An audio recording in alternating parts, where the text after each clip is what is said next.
Con mucho agrado he aceptado la invitación a poder compartir con ustedes lo que es la animación bíblica de la pastoral, conocida por su sigla ABP, Animación Bíblica de la Pastoral. Hace ya unos años, bastantes años que venimos trabajando en esto y la verdad que hay un fruto muy grande, gracias a la acción del Espíritu, sin duda, un fruto muy grande de la ABP, no solo en Chile, sino también en América Latina. Son muchas las conferencias episcopales ya que están tratando de implementar su trabajo pastoral fundados en la Sagrada Escritura. Hay un dato claro que es el siguiente: no podemos hablar de la Sagrada Escritura como transversal a las pastorales. Tenemos que hablar de la Sagrada Escritura como fontal. Una pastoral transversal puede ser, por ejemplo, la vocacional. Pero la Sagrada Escritura no la podemos tratar como transversal. Es fontal. ¿Por qué? Porque la Sagrada Escritura contiene la revelación de Dios. No es algo de lo que podamos prescindir. Toda pastoral debe sustentarse en la palabra del Señor contenida en la Sagrada Escritura. Les he adelantado la conclusión. Hacia allá vamos caminando. Para poder afrontar el tema hay varias perspectivas, ¿no? Una primera perspectiva puede ser a partir de la naturaleza de la Sagrada Escritura. Conforme sea la naturaleza de la Sagrada Escritura, eso es lo que tenemos que hacer con ella. Como la Sagrada Escritura es fuente de revelación para la comunión con Dios y la evangelización, entonces nacen las tres escuelas clásicas de la animación bíblica de la pastoral. Es una revelación que se contiene en una literatura del siglo I, pensando en el Nuevo Testamento, por tanto la escuela de interpretación. Pero la Escritura es para la comunión con Dios, para el diálogo con Dios. Por tanto, la escuela de comunión y oración. Y lo que en la Sagrada Escritura se contiene, hay que anunciarlo a otros, hay que darlo a conocer a otros. Por tanto, la escuela de evangelización. Una animación bíblica que tiene tres pilares: interpretar, dialogar con Dios y anunciar a Jesucristo, en razón de la naturaleza de la Sagrada Escritura. Ese es un campo de acceso a la animación bíblica de la pastoral.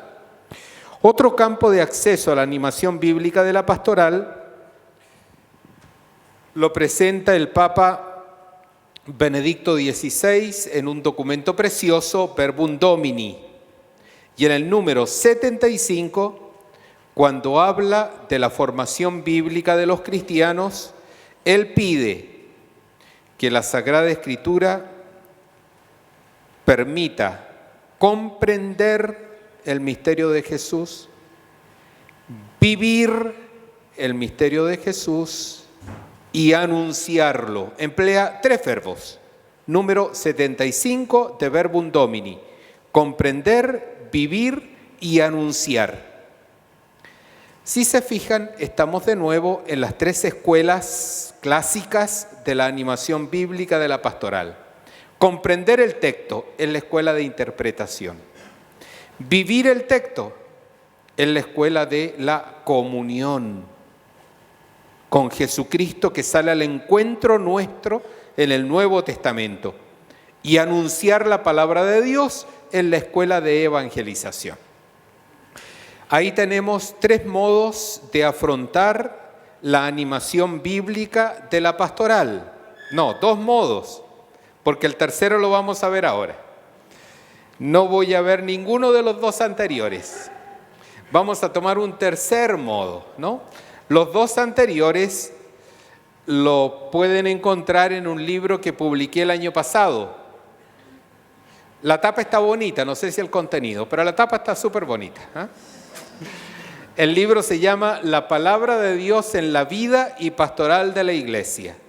Es un manual de animación bíblica de la pastoral. se vende en la editorial Verbo Divino. Ahí lo pueden encontrar, en Verbo Divino. Y el texto, repito, se llama La palabra de Dios en la vida y pastoral de la Iglesia. Bien, esto como presupuesto. Y el último presupuesto, voy a emplear el Nuevo Testamento del Selam. Cuando hacían la presentación, ¿no? Nos decían que el Selam estaba en un trabajo de traducción de la Biblia de hace 10 años. Estamos trabajando en ello. Ya tenemos el Nuevo Testamento publicado íntegro, ¿no? Esto también lo pueden encontrar aquí en Chile. Ya se está vendiendo, ¿no? Creo que está, bueno, no sé a cuánto está, pero ya está listo, ¿eh? Para que lo puedan adquirir.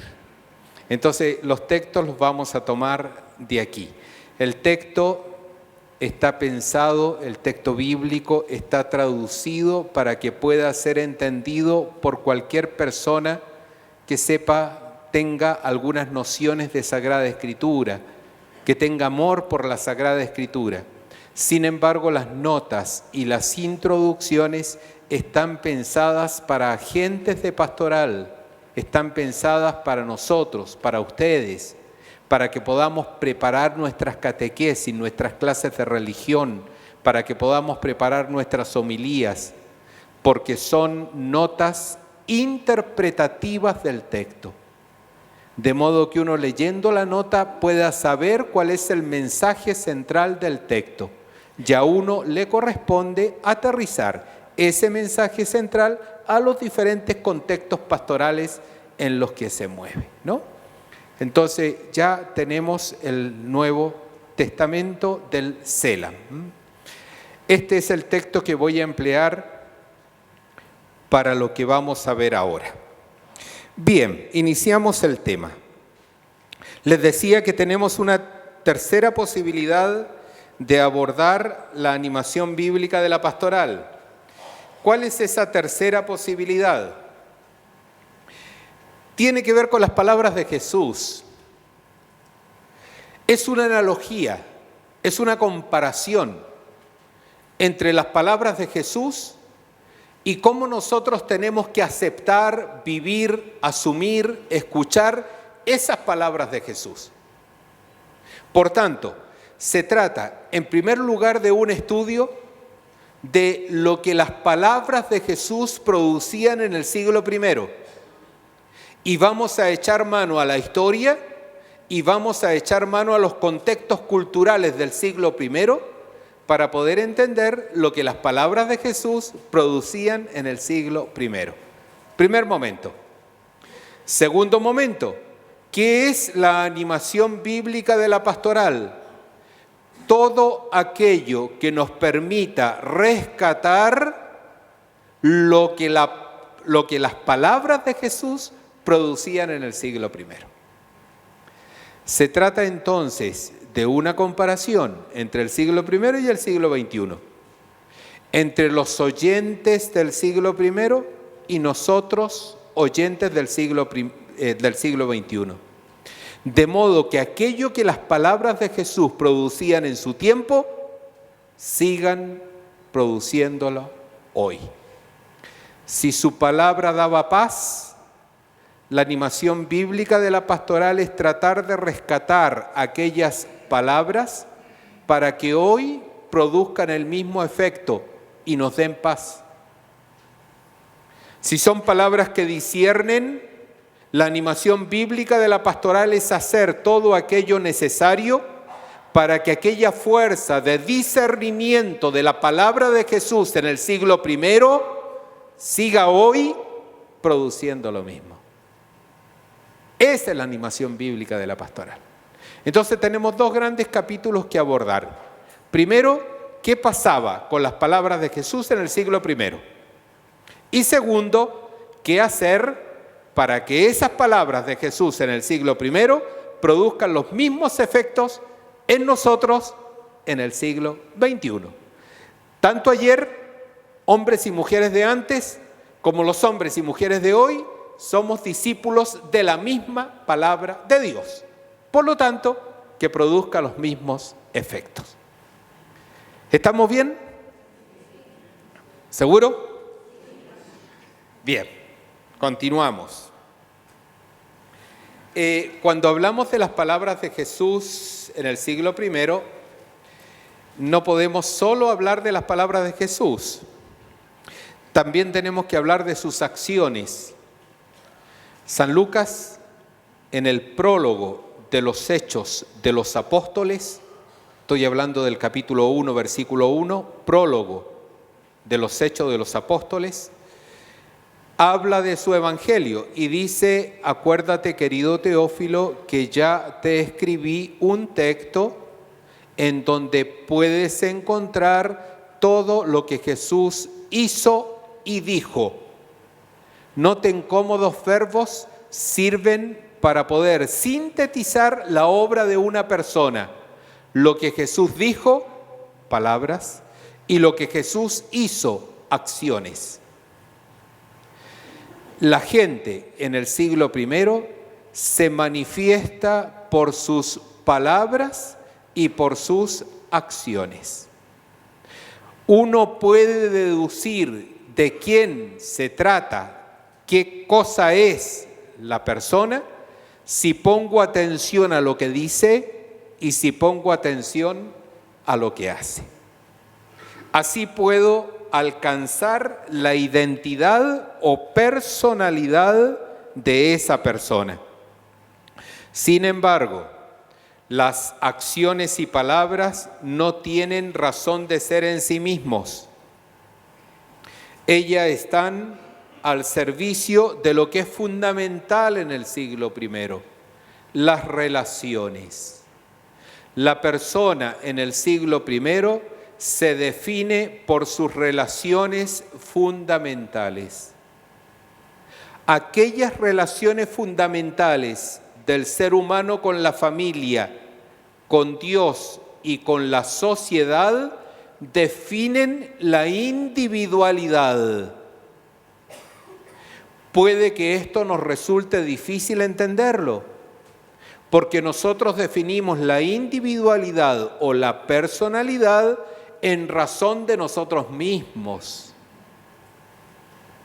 La personalidad se define como personalidad del individuo. En el siglo I, la personalidad, la individualidad depende del grupo, depende del tipo de relaciones fundamentales que he establecido con dos tipos de grupo. El intragrupo, que es la familia, y el extragrupo, que es la sociedad. Entonces, ¿qué ocurre? Tratemos de trasladarnos al siglo I y recreemos ese escenario. Cuando yo veo a Jesucristo actuar y hablar, eso me sirve para deducir cuáles son sus relaciones fundamentales. ¿Cuál es la relación que Él tiene con su familia? La relación que Él tiene con Dios y la relación que Él tiene con Israel. Lo que Él dice y hace me sirve, repito, de signo, para que leyendo esos signos yo pueda entender de quién se trata. Y así ocurre con todos. Una prueba clara de lo que digo es que cuando a ti te preguntan por tu identidad, tú no hablas de tu individualidad, hablas principalmente de tu intragrupo, es decir, de tu familia. ¿Cómo te llamas? Juan. Eso no me sirve.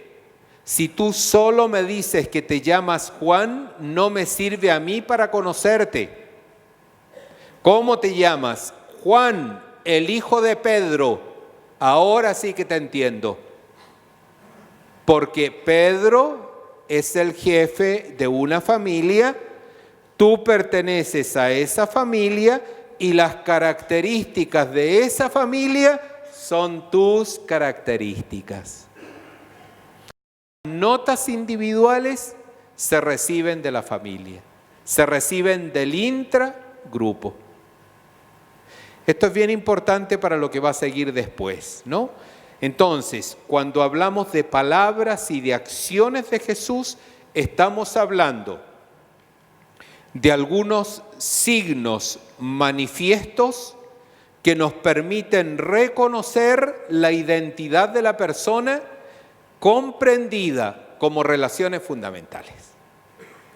Yo creo que este concepto de personalidad del siglo I deberíamos recuperarlo nosotros en el siglo XXI.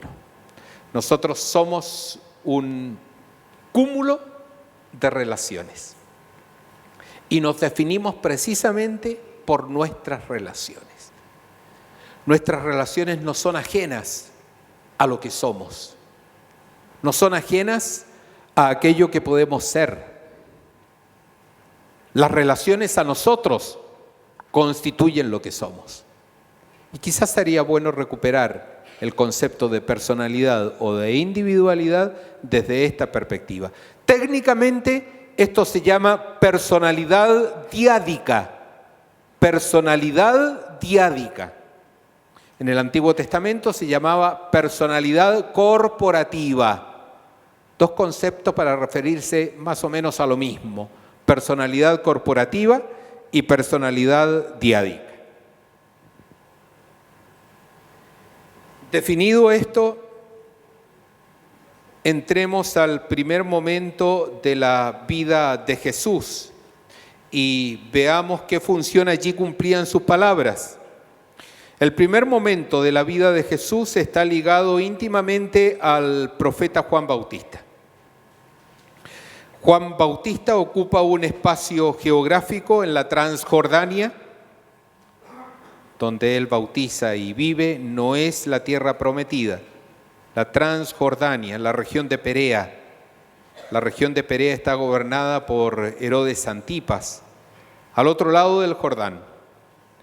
Lo que hace es bautizar, ofrecer un bautismo de purificación de los pecados, porque Dios ya viene,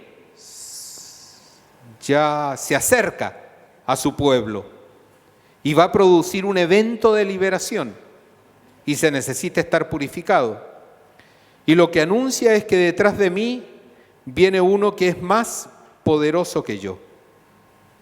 De este modo, Juan Bautista preparaba la intervención de Dios. El hecho de que no estuvieran en la tierra prometida, porque estaban en la Transjordania, significaba de que Juan Bautista quería un pueblo en la tierra de Israel, en la tierra que Dios les había dado, quería un pueblo purificado para recibir al agente mesiánico de Dios. Juan Bautista entendía que las promesas tenían que cumplirse, pero aquel pueblo que vivía ya en la tierra prometida era un pueblo idólatra y pecador. Entonces, fuera de la tierra prometida, estaba simbolizando, escenificando de algún modo que Israel de nuevo tenía que entrar a la tierra prometida, pero esta vez vivir en un estado de pureza, purificarse de sus faltas, porque sólo así Dios podía hacerse presente. Algo pasó en la vida de Jesús que dejó de seguir a Juan Bautista. Me da la impresión de que lo que pasó es que la imagen de Dios que Juan Bautista transmitía no era la imagen de Dios que Jesucristo conocía. Y vino allí la separación. Es bastante probable o es posible de que Jesús haya sido discípulo de Juan Bautista. Juan Bautista se refiere a él como aquel que viene detrás de mí. Y esa expresión, ir detrás de alguien, es la expresión típica del discipulado. ¿Algo ocurrió? Jesús se aleja de Juan Bautista y las primeras palabras de Jesucristo en este contexto tienen que ver con dos cosas: con un padre y con la construcción de un reino. con un padre y la construcción de un reino.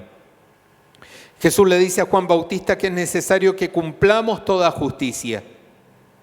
Y cuando habla de justicia, según el Evangelio de Mateo, es plan de Dios. Justicia significa eso, plan de Dios.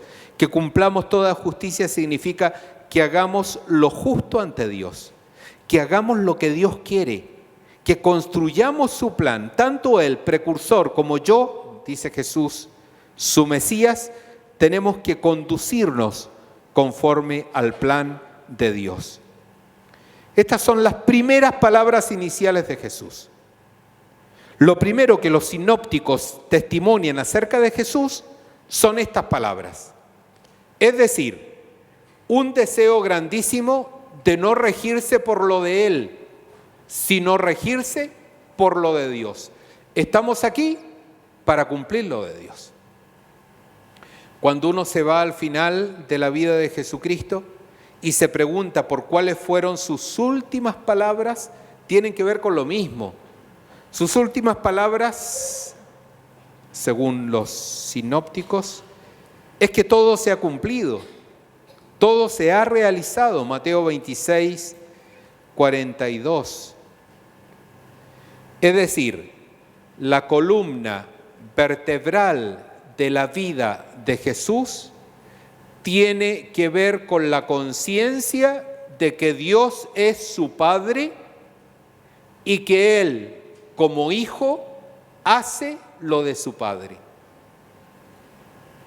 Las palabras de Jesús tienen que ver con esto. Todo lo que Él diga vamos a tener que enmarcarlo en esta conciencia profunda de filiación. En lo que Él dice se juega su ser de hijo, porque dice y hace lo que el Padre quiere.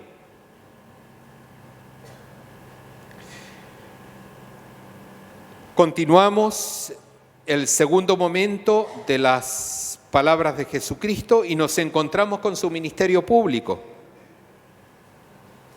Y las primeras palabras de Jesús en relación con su ministerio público tienen que ver con el reino del Padre. Las encontramos en Marcos capítulo 1, versículo 14 y 15. El reino de Dios está llegando.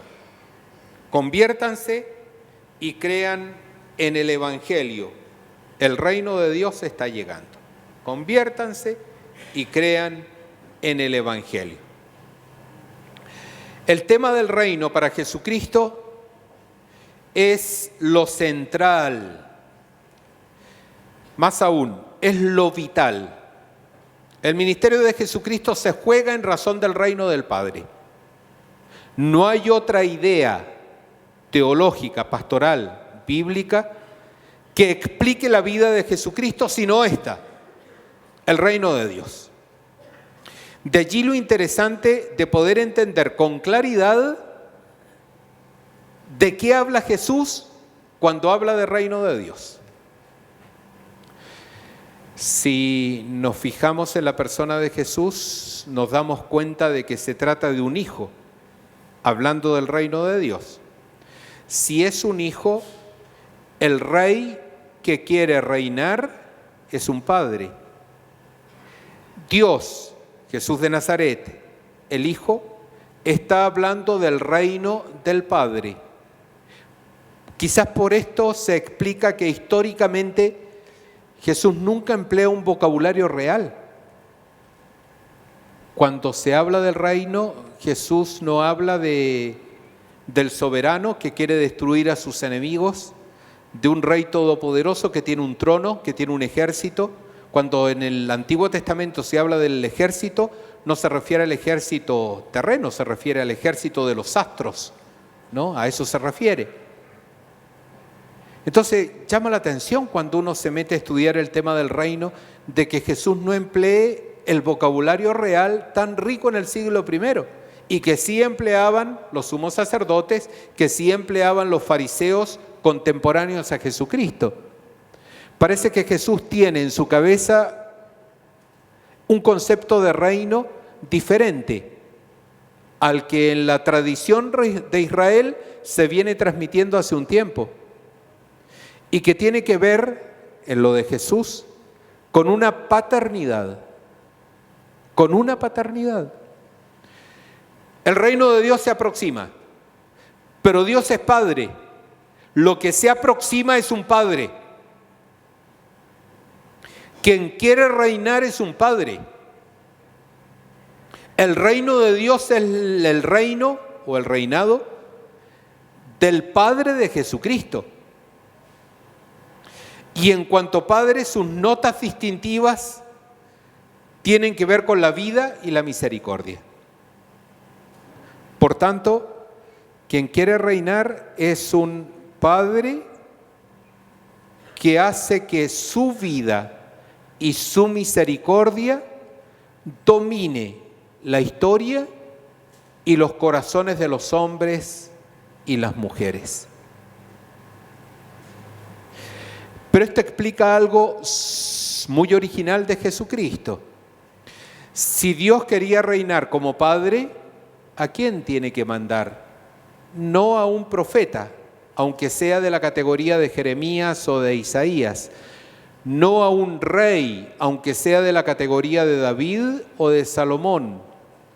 Si Dios quiere reinar como Padre, tiene que enviar a su Hijo. Porque en la vinculación con su Hijo, Dios reina como Padre. Entonces, la presencia del Hijo y la inserción nuestra en el Hijo crea una originalidad, dicho de otro modo, crea una personalidad nueva. Si la personalidad son las relaciones fundamentales, la inserción en el Hijo nos hace hijas e hijos de Dios. Es decir, nos ofrecen una original relación, una nueva relación fundamental. El discípulo ya no se define por la relación a la ley y a Israel. Ahora el discípulo se define por su relación con Jesucristo. Se le cambia la identidad, se le cambia la personalidad. ¿Y el hecho de cambiar la identidad? No, el hecho de cambiar la identidad implica frutos nuevos, consecuencias nuevas. Bien, en este contexto, en el ministerio de Galilea, tenemos que entender las palabras de Jesucristo. Y tenemos que descubrir cuáles son sus notas más destacadas de las palabras de Jesucristo. En primer lugar, se trata de palabras que oran. Son palabras que se emplean, las palabras de Jesucristo se emplean para la oración. Interesante notar cómo Jesús ora desde su conciencia de hijo. Interesante notar cómo Jesús ora para discernir los caminos del Padre. Desde su conciencia de hijo, Jesús tiene que ir haciendo su discernimiento respecto a qué va a ser como Mesías. Aquí me parece que hay algo teológicamente un poco difícil y algo que muchos de nosotros siempre nos preguntamos. Si es hijo de Dios lo sabe todo, pero es hijo de hombre, es un hombre de verdad. Él tiene conciencia de ser hijo de Dios, pero él no sabía que iba a encontrar tal rechazo en Israel. Él no sabía que Pedro lo iba a traicionar. Él no sabía que Judas lo iba a entregar. Eso pertenece, este desconocimiento tan propio del ser humano, es propio de Jesús en cuanto ser humano. Y él tiene que ir haciendo su camino en relación con un discernimiento de lo que quiere el Padre para nosotros, Por eso Jesús es imitable. Jesús no sería imitable si lo sabe todo. Imagínense si Jesús sabía ya desde un comienzo que lo iban a matar. Y él desde un comienzo sabía que iba a resucitar. Oye, esto, pues, que me maten, pues si total qué. A los 3 días voy a resucitar, que me maten nomás, pues, que hagan de mí lo que quieran. Él tiene conciencia de que es hijo de Dios. Él tiene conciencia de que su misión es realizar el reino salvífico en medio de los hombres.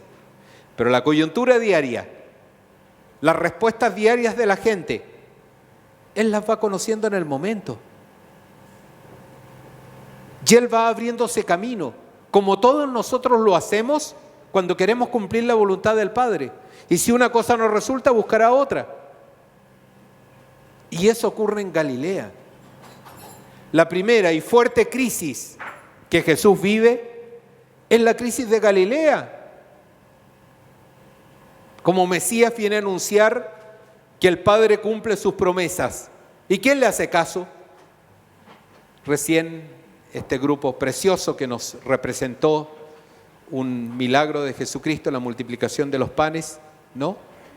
Mostraba cómo las personas no creían en Jesús. Y Jesús les tiene que decir, oye, ustedes me buscan porque yo les doy pan. No me buscan porque crean que yo soy el Mesías. Yo les doy pan y ustedes me buscan, ¿no? La muchedumbre tiene intereses que nada tienen que ver con su condición de Mesías.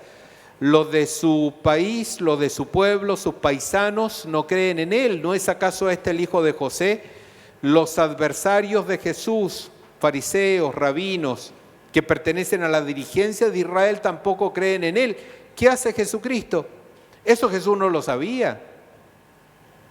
Lo fue encontrando a medida que anunciaba el Evangelio en las aldeas de Galilea. ¿Qué hace Jesús? Israel como Israel se acabó. Creo un grupo de discípulos. De entre la muchedumbre, escojo a un grupo de discípulos y me concentro en ellos. Esa es la crisis de Galilea. Entonces, primero, estas palabras de Jesús que oran tienen 2 finalidades. Expresar su conciencia de hijo. Y aparece clarísimo, Abba, Padre. Abba, Padre. En arameo Abba es papito, padrecito, Padre amado. Eso significa en arameo Abba. Abba, Padre. Primer propósito de la oración de Jesús. Y segundo propósito de la oración de Jesús, descubrir los caminos que el Padre quería para él. ¿No? Por eso era importante contextualizar las palabras en esto de que yo soy tu hijo, Padre, tú eres mi Padre, tú quieres reinar como Padre y yo estoy aquí para ser de verdad tu hijo y hacerte presente como Padre. Una segunda característica de las palabras de Jesús. Estamos siempre en Galilea. Son palabras que enseñan.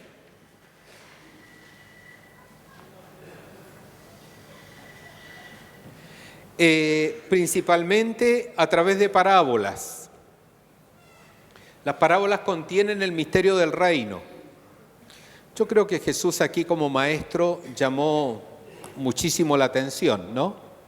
Llamó muchísimo la atención porque los maestros en Israel, aquel que se preciaba de ser un buen rabino en Israel, no enseñaba por parábolas. Las parábolas eran un método muy elemental, una cosa muy básica. Haber estudiado toda la vida para enseñar la ley mediante una parábola, eso no lo hace un buen maestro. Y simplemente Jesucristo sí lo hace, porque Él quiere llegar a la gente sencilla. Entonces inventa parábolas sobre todo con elementos del mundo real. Y la parábola tiene por lo menos 2 características claras. La primera característica de la parábola es que Jesús se hace entender como emplea elementos del mundo rural para campesinos, todos los campesinos lo entienden. Salió un sembrador a sembrar, esparció la semilla, todo el mundo sabía cómo eso se hacía. Eso es lo primero. Y lo segundo de la parábola es que es una puerta abierta para que tú respondas. ¿Sabes qué? Esa semilla cayó en tierra mala, no dio frutos, cayó en piedra, no dio frutos, cayó en espinas, no dio frutos, cayó en tierra buena y dio frutos. Y hasta ahí llega la parábola. Pero la pregunta es implícita. La pregunta es implícita. ¿Y tú qué? ¿Qué tipo de tierra eres? Eso es lo maravilloso de la parábola. ¿Todo el mundo la entiende? Elementos del mundo rural. Y es una parábola que queda abierta para que cada uno se comprometa con su propia respuesta. A través de estas parábolas, Jesús va contando el misterio del reino. Y habla de un reino escondido, de un reino que crece por el poder del Padre, aunque el agricultor esté dormido o no, de un reino que es muy pequeñito, pero que al final termina siendo un árbol frondoso, donde los pájaros del cielo pueden anidar. Palabras que enseñan. Una enseñanza en dos dimensiones. Una enseñanza que tiene que ver para toda la gente,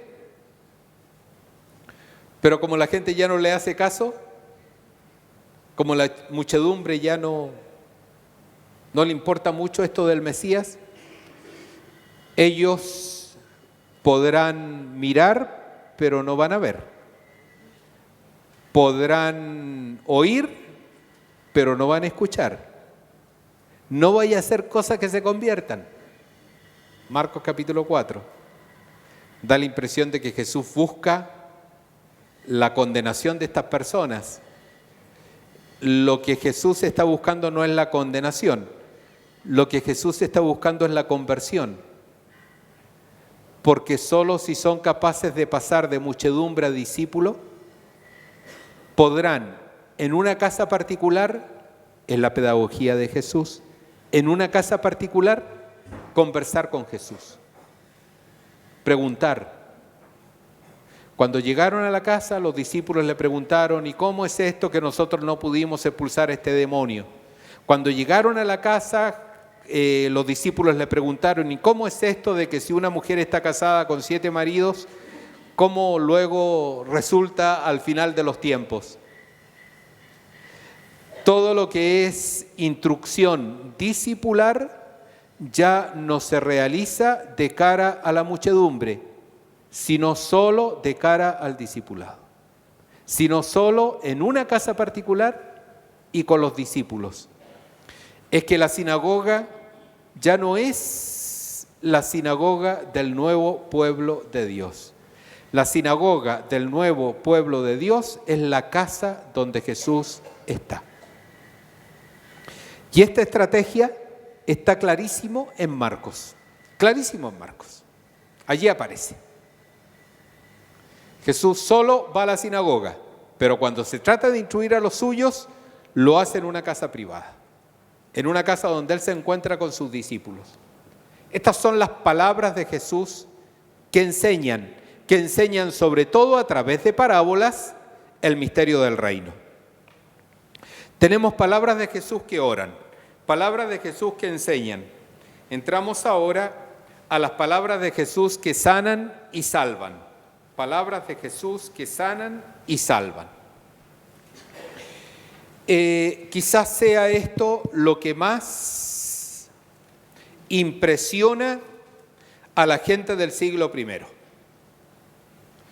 Porque si aparece un nazareno, un hombre de una aldea que no tiene mayor importancia, y aparece sanando a la gente, destruyendo en fiebres, terminando con la fiebre. La suegra de Pedro tenía fiebre y Jesús la curó. Si sana paralíticos, la gente se sorprende. Pero ¿saben qué? No se sorprenden mucho. ¿Y saben por qué? Porque en el siglo I existían varios sanadores populares que iban curando a la gente de sus enfermedades y las curaban de sus posesiones demoníacas. Jesús aparecía como uno de los sanadores populares más del siglo I. Entonces, así como la gente se sorprendía de un sanador popular que curaba una enfermedad, así también se sorprendía que Jesús lo hiciera. Pero había una cuota máxima de sorpresa en el caso de Jesús. ¿Por qué razón? Porque el sanador popular tenía, si era una persona politeísta o adoraba a otro Dios, tenía siempre que dirigirse a su Dios. En el caso de un israelita, dirigirse a Yahvé. En el caso de un profeta, Elías, Eliseo, que resucitó muertos, que hizo milagros de multiplicar la harina y el aceite. Lo hacían. ¿Pero por qué lo hacían? Porque se referían a Dios. Y Dios era el que obraba, no el milagro, la multiplicación de la harina y el aceite. Cuando uno lee los relatos de los sinópticos en lo que se refiere a Jesús, o cuando aquella gente del siglo I escucha a Jesús, en ninguna parte Jesús se refiere a Dios. En ninguna parte. No hay milagro donde Jesús diga: Padre eterno, yo te lo pido, sana a esta persona. La autoridad es propia. Él dice: yo te lo digo, sal de ese hombre. Y se enfrenta a una legión de demonios. 6.000 demonios por lo menos. Una legión. Y lo sanó. ¿Qué piensa la gente? Supongamos que nosotros somos hombres y mujeres del siglo I. ¿Qué pensamos? Tenemos dos posibilidades. Nadie le escuchó que se refiera a Dios. ¿Cuál es la otra posibilidad? Que haya invocado a Satanás, porque solo Satanás puede destruir los demonios inferiores a él. Y tenemos que tener un dato muy importante. Las enfermedades y la fiebre es por causa de posesión demoníaca. La enfermedad no se entiende en el siglo I como una disfunción bioquímica. No es eso la enfermedad. Nosotros en el siglo XXI entendemos así la enfermedad, una disfunción bioquímica, lo que significa que si tú te quieres mejorar, no vas a ir a un curandero popular de tipo religioso, vas a ir a un médico, porque es una disfunción bioquímica.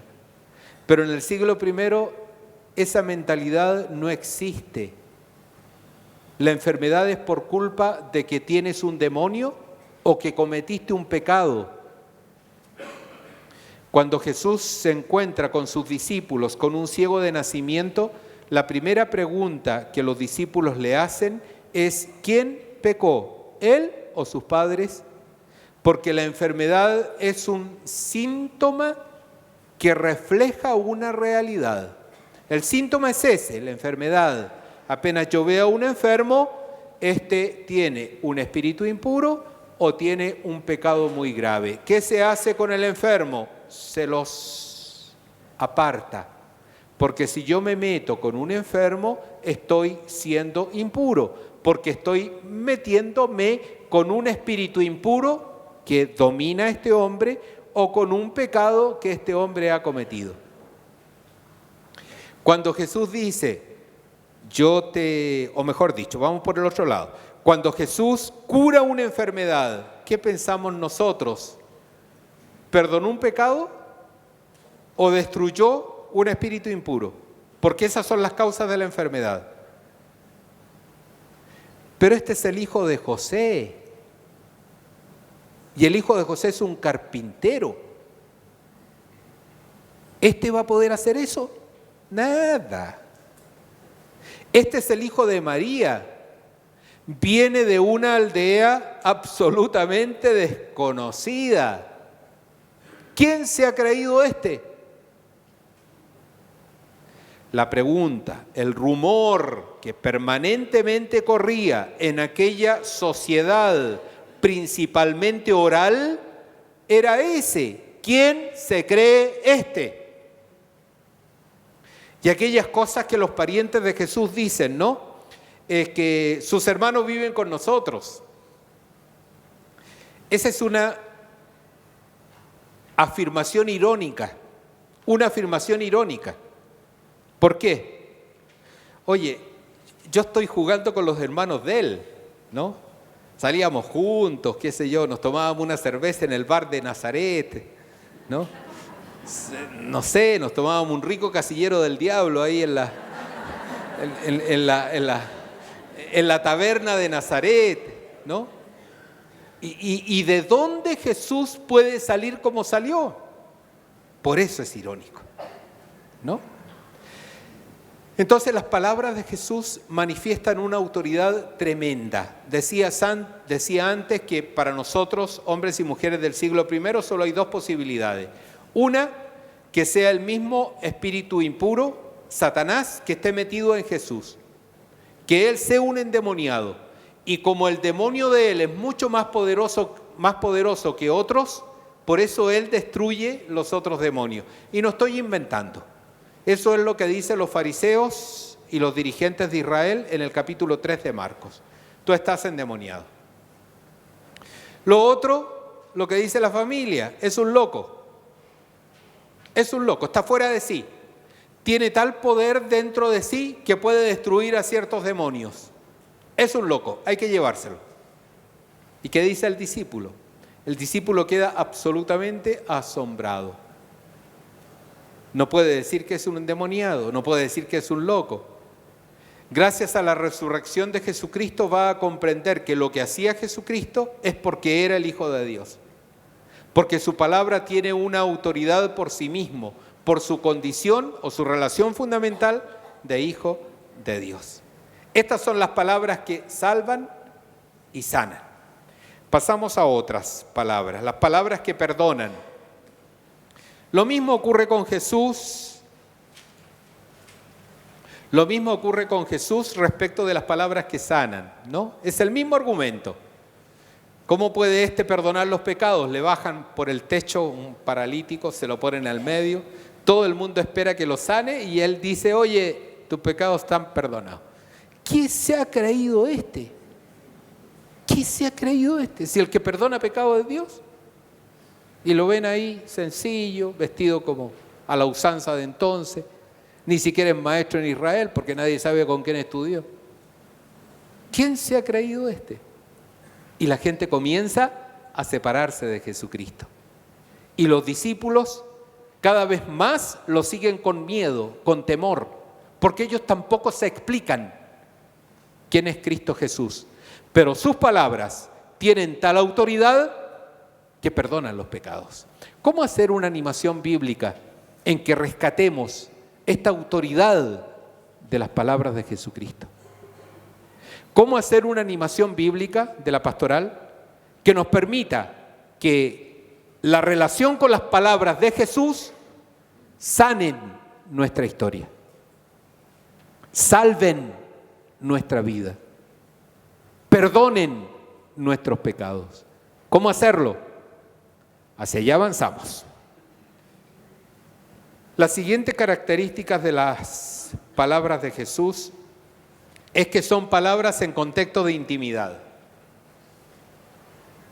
Hemos visto varias características, aquí hay otra, palabras en contexto de intimidad. Brevemente ya dije que Jesús en la casa reúne a los suyos. Yo creo que ahí la vinculación del discípulo con Jesús fue máxima, ¿no? En una casa, todos reunidos,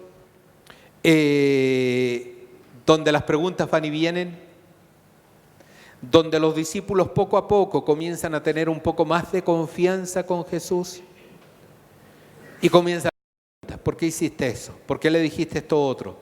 ¿De dónde viene tu autoridad? Jesús seguramente le ofrece contenidos, pero sobre todo, creo yo, que Jesús le ofrece gestos. ¿A qué me refiero? Cuando Jesús habla del Padre, hablará del Padre. Pero ¿con qué cara de alegría hablará del Padre? Los discípulos seguramente quedan absolutamente extrañados en perspectiva positiva de esta alegría que manifiesta Jesús. Padre mío, Padre bueno, yo te alabo, Padre mío. Y todos los discípulos escuchándolo. Porque tú has revelado estas cosas a los sencillos, a los humildes. No se las has revelado a los poderosos. Y sus ojos brillan. Y su cara resplandece. Porque está hablando de lo más querido para él. Está hablando de su Padre. Y porque está hablando de la misión que a él, su Padre, le encomendó.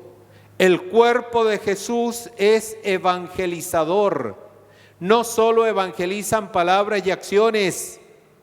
Hoy más que nunca, siglo XXI, en una cultura de la imagen, nuestro cuerpo tiene que ser evangelizador. No hablemos del resucitado con cara de muertos, porque nadie nos va a creer. Hablemos del resucitado con cuerpo resplandeciente. Hombres y mujeres que saben transmitir la alegría de que el Señor, su Señor, ha resucitado. Pero lo decimos de tal manera que ni mi abuelita me cree, oye. Aburridos, hablando de la esperanza. Divididos, hablando del amor. Muertos, hablando de resurrección. Esto no resulta. Esto no resulta. Ver en la persona de Jesucristo cómo su cuerpo evangelizaba. Entonces, en una casa particular, unas palabras de Jesús que enseñaban sobre su propio misterio y el misterio del Padre. Y un cuerpo de Jesús que transmitía lo que sus palabras estaban diciendo. Son palabras en contexto de intimidad. Y finalmente, palabras en contexto de controversia. Entonces, como ven, la palabra de Jesús empleada en diferentes contextos, palabras que oran, palabras que salvan y sanan, ¿no? Palabras que perdonan, palabras en contexto de intimidad, palabras en contextos de controversia. Desacralicemos la persona de Jesús. Uno dice, Jesús no se enoja. No, se enojó y harto. Jesús no tiene rabia. No, si se enrabió y harto. Jesús es tan brillante, Jesús es tan genio que ocupaba los paradigmas culturales de su tiempo, se acomodaba a ellos y ocupando esos paradigmas culturales vencía a sus adversarios. Él no se hacía el místico, no se hacía el santito, ¿no? No se hacía el que, bueno, yo lo soporto todo. ¿Quieres luchar? Luchemos. ¿Quieres discutir? Discutamos. Y en la discusión, el otro salía absolutamente perdido. ¿A qué me refiero? A palabras en contexto de controversia. ¿Eso qué significa? Existía en el siglo I el rito del desafío al honor. Rito del desafío al honor. Me explico brevemente, me explico. Si yo soy maestro en Israel y no tengo antecedentes familiares de que alguien haya sido maestro, ¿a título de qué soy maestro? Bueno, si yo soy maestro en Israel y no tengo antecedentes de que he estudiado para maestro, aunque no tenga familiares que hayan sido maestros, ¿a título de qué soy maestro? Si comienzo a enseñar en Israel, eso significa que estoy quitándole el oficio a otros, a los que realmente estudiaron, a los que realmente tienen familias de maestros. ¿Qué tengo que hacer yo? Desafiarlo. En el siglo I lo que se hace es desafiarlo. Por lo tanto, yo me presento ante él, yo, rabino, me presento ante él con mis discípulos y le largo una serie de preguntas. Las personas que están en torno son los jueces. Ellos tendrán que decidir si realmente él es maestro o bien yo soy el maestro. Por una razón muy sencilla, porque los bienes en el siglo I, incluso estos bienes intangibles, son bienes finitos. Bienes finitos. Si otro los tiene, es porque me lo está quitando a mí, pues. Si todo el mundo va a escuchar a Jesús, no me escuchan a mí. ¿Dónde quedan mis discípulos? Pierdo discípulo y pierdo sueldo. Cosa peligrosa, más lo segundo que lo primero. Entonces, ¿dónde quedan mis discípulos? Y luego, el honor se lo lleva a él. Entonces, imagínense la envidia, la dificultad de aquellos maestros del siglo I. ¿Por qué razón? Yo paso toda la vida estudiando, decía ese maestro del siglo I. Desde los 12, 15, antes, desde los 6 años ya estoy estudiando la ley. Este viene de Nazaret, es un campesino y todo el mundo lo sigue y a mí no me hacen caso. Ah, no, se acabó. Voy donde él, le lanzo preguntas. ¿Este denario hay que pagarlo al César o no? Responde, a ver, tú que eres maestro. Si dices que sí, los herodianos que están ahí se te echan encima, porque los herodianos son favorables al César. Si dicen que no, los fariseos se te echan encima. ¿Qué vas a responder? Oye, ¿sabes qué? Una mujer tuvo 7 maridos, 7 hermanos que se casaron con ella. Al final, cuando resucite, ¿cómo va a hacer esto? ¿Esa mujer va a tener por esposo a los 7 maridos? A ver, pues tú que eres rabino, dilo. Contesta eso. ¿Y cuál es el mandamiento principal? Los desafíos al honor. ¿Por qué lo hacen? Porque quieren probar que él no es maestro. Jesús, como decía al comienzo, emplea su mismo paradigma. Su mismo paradigma. Tráigame la moneda, esto. Al César lo que es del César y a Dios lo que es de Dios. ¿Por qué no piensas que al final de los tiempos vamos a ser como ángeles? Hombres y mujeres no se van a casar. Y todos quedan así, pasmados con la respuesta. Y el mandamiento principal no es solo amar a Dios, es también amar al prójimo. Tú amas al prójimo y amas a Dios. Y si amas auténticamente a Dios, tienes que amar al prójimo. Y todos con la boca abierta por la respuesta. ¿Qué hace el rabino? Se da media vuelta, agacha la cabeza y se manda a cambiar. ¿No? Me imagino a Pedro, ¿no? Al Pedro tímido al comienzo. Un rabino con sus discípulos, ¿no? ¡Qué miedo! Detrás de Jesús. Ahí mirando por la espalda de Jesús, a ver qué pasaba, ¿no?